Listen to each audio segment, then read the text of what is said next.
इंदौर की सोनम रघुवंशी अपने पति की हत्या, राजा रघुवंशी की हत्या मेघालय में करती है। मेघालय में करने के बाद 23 मई को गायब होती है और 9 जून को गाजीपुर में मिलती है, उत्तर प्रदेश में आकर के मिलती है।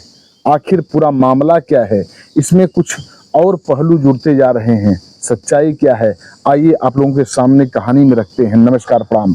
हम अजित यादव शेरा भाई, हमारे चैनल में आप सबका बहुत बहुत स्वागत है।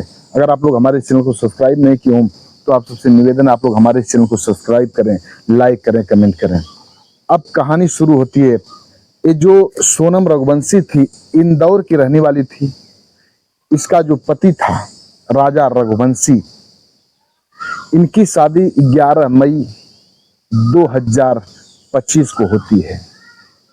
सोनम के पिताजी देवी सिंह रघुवंशी जी एक प्लाईवुड का काम करते थे।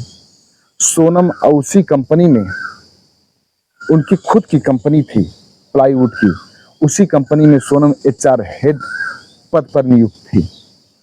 और जो उसमें एक मैनेजर था, उसका नाम था राज कुशवाहा। अब उस कंपनी में आते जाते सोनम को राज से प्यार हो जाता है। दोनों एक दूसरे के काफी करीब आ जाते हैं। दोनों एक दूसरे से शादी करना चाहते थे, लेकिन एक पर्ची के माध्यम से राजा रघुवंशी से सोनम की शादी हो जाती है। सोनम के पिताजी चाहते थे कि हमारी बेटी की शादी अपने ही कम्युनिटी में हो, लेकिन सोनम चाहती थी कि उसका विवाह राज कुशवाहा के साथ हो, लेकिन अपने पिता से कह नहीं पाती है और मजबूरन वह शादी कर लेती है। शादी करने के बाद उसका पति उससे कहता है कि एक काम करो, जिस लड़के से तुम्हारी शादी हो रही है अगर उसकी हत्या हो जाएगी तो समझ लो कि हम लोगों का रास्ता साफ हो जाएगा, फिर दूसरी शादी के लिए तुम्हारे पिताजी राजी होंगे ही होंगे, तब वह शादी मेरे साथ कर लेना। अब सोनम रघुवंशी इस बात को मान लेती है। 11 मई 2025 को दोनों की शादी होती है। सोनम खुद हनीमून के लिए 20 मई को टिकट निकलवा देती है और किसी से पूछती नहीं है, बस केवल सरप्राइज के तौर पर अपने पति राजा रघुवंशी से बताती है। अब काफी जिद करने लगती है पति के सामने, तब राजा रघुवंशी मान जाता है और फिर फ्लाइट के जरिए दोनों हनीमून के लिए मेघालय के लिए रवाना होते हैं। 21 मई को दोनों मेघालय पहुंचते हैं और वहां कुछ दिन तक घूमते हैं, करीब करीब 2 दिन तक घूमते हैं। 23 मई को ये जो सोनम थी अपने प्रेमी राज कुशवाहा से बात करती है। राज कुशवाहा 3 सुपारी किलर को भेज देता है, 17 मई को ही भेज देता है। तीनों मेघालय पहुंच जाते हैं। तीनों सुपारी किलर का नाम था, एक का नाम था आकाश राजपूत, दूसरे का नाम आनंद कुर्मी और तीसरे का नाम विशाल चौहान होता है। तीनों लोग वहां मौजूद होते हैं। जहां सोनम और राजा रघुवंशी थे, उसके इर्द गिर्द ये तीनों हमेशा CCTV फुटेज में दिखते नजर आ रहे हैं। अब 23 मई को तीनों मिल करके राजा रघुवंशी की हत्या करते हैं। हत्या करने के बाद एक गहरी खाई में राजा रघुवंशी की लाश को फेंक देते हैं। फिर इसके बाद सोनम को लेते हैं, गाजीपुर ला करके छोड़ देते हैं। 9 जून 2025 को सोनम एक होटल पर मिलती है। उस होटल का नाम था काशी चाय का जायका। उस होटल का जो मालिक था उसका नाम साहिल था। अब उस होटल पर जब जाती है, विक्षिप्त अवस्था में थी, साहिल के पास जाती है और रो रो करके कहती है कि मुझे अपना फोन दे दीजिए, मुझे अपने भाई से बात करना है।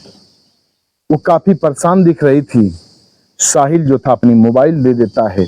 सोनम बात करती है अपने भाई से। इसका भाई जो कि खुद पता लगाने के लिए, सोनम का भाई जिसका नाम गोविंद होता है और राजा रघुवंशी का भाई विपिन, दोनों लोग इन दोनों के तलाश के लिए मेघालय गए हुए थे।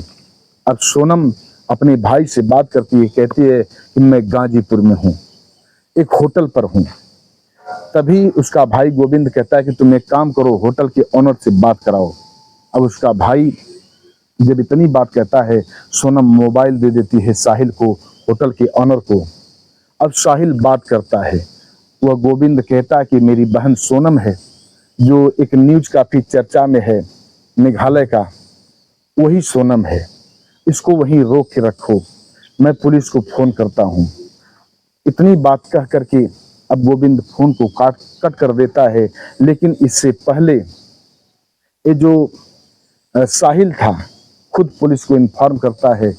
अब गाजीपुर की पुलिस वहां उपस्थित हो जाती है और सोनम को गिरफ्तार कर लेती है।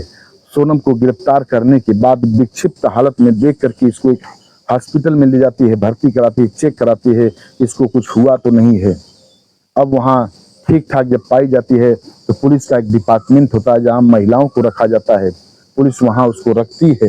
फिर इसके बाद सूचना दी जाती है लखनऊ आला अधिकारियों को और इंदौर पुलिस को और मेघालय पुलिस को। मेघालय पुलिस वहां से अपनी टीम गठित करके चल देती है इस सोनम को गिरफ्तार करने के लिए। इंदौर पुलिस भी आती है। फिर इंदौर पुलिस इन जो तीनों सुपारी किलर थे इन सबको गिरफ्तार कर लेती है। जो राज कुशवाहा था इसको भी गिरफ्तार करती है, क्योंकि सोनम और राज दोनों मिल करके प्लान रचे थे। इसके पहले जो खेल हुआ था, ये जो राज कुशवाहा था इस सोनम के पिता की कंपनी में काम करता था, ये हर रोज उस कंपनी में उपस्थित था कि लोगों को शक न हो। सोनम के माता पिता के साथ राजा रघुवंशी के अंत्येष्टि क्रिया में भी शामिल हुआ था। उस सोनम के माता पिता को साथ लेकर के आया था इसके अंत्येष्टि क्रिया में, राजा रघुवंशी की अंत्येष्टि क्रिया में, ताकि लोगों को शक न हो। लेकिन जब पुलिस गिरफ्तार करती है तो सच्चाई धीरे धीरे खुलती चली जाती है। अब इन सबको मेघालय पुलिस अपने यहाँ लेकर के गई है, पूछताछ वहाँ होगा, वहाँ की कोर्ट में सारी सच्चाई और खुलेगी जो बाकी सच्चाई है।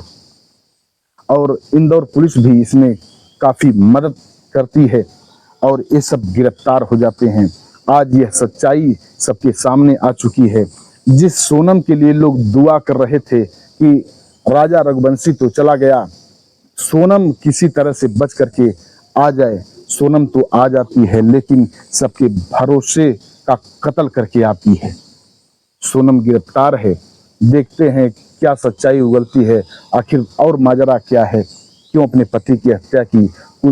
ज्यादा से ज्यादा तो सच्चाई सामने आ ही चुकी है और कुछ राज उगलवाना बाकी है। बस आज की कहानी इतने तक। कुछ और अपडेट आएगा तो आप लोगों के बीच हम रखेंगे। नमस्कार, प्रणाम। आज की कहानी इतने तक।